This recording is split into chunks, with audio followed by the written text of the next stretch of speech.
অলস টিয়া। একটা ঘন জঙ্গলে একটা অশ্বত্থ গাছের উপর অনেক টিয়া পাখি থাকত। শিকারী কখনো ওদের ধরে নিয়ে যেত, কখনো ওদের বাচ্চাদের।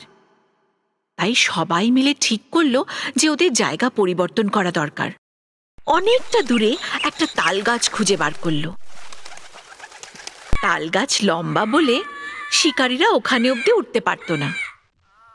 পাখিদের সর্বেসর্বা সবাইকে নিজেদের বাসা তৈরি করতে বললেন।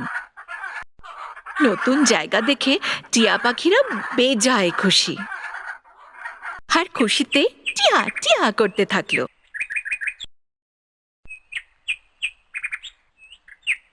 কিন্তু তাদের সর্বেসর্বা সতর্ক ছিলেন আর নতুন জায়গার নিরীক্ষণ করতে লাগলেন।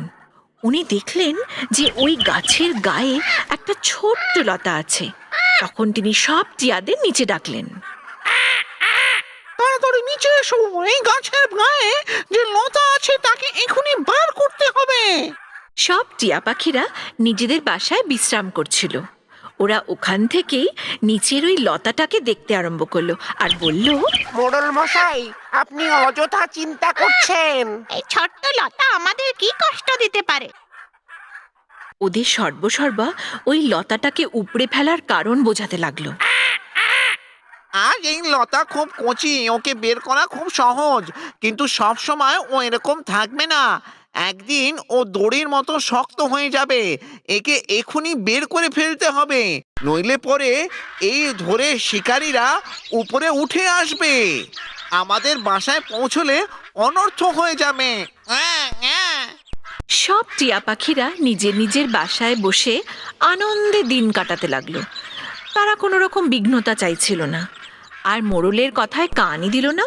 রোজই বলতো কাল করব বলে পিছিয়ে দিতে আরম্ভ করলো।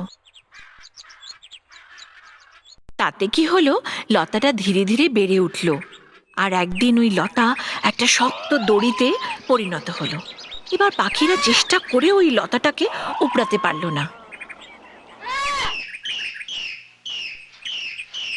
একদিন ঠিক যেমনটি সেই সর্বেসর্বা ওদের সাবধান করেছিল, ঠিক তেমনটি হলো। একটা শিকারী ওখানে এসে ওই লতাটাকে দেখতে পেল। সেই লতার সাহায্যে সে গাছে চড়ে উঠল, আর সব টিয়া পাখিদের বাচ্চাদের তুলে নিয়ে সে সেখান থেকে চলে গেল। সব টিয়া পাখিরা দাঁড়িয়ে দাঁড়িয়ে দেখল, কিচ্ছুটি করতে পারল না। ওই ঘটনার পর সব টিয়া পাখিরা ওই গাছ ছেড়ে চলে গেল। ওরা বুঝতে পারল যে তাদের সর্বেসর্বার কথা শোনা ওদের উচিত ছিল, কিন্তু তখন অনেক দেরি হয়ে গেছিল। ছোট ছোট জিনিসের প্রতিও লক্ষ্য রাখা উচিত।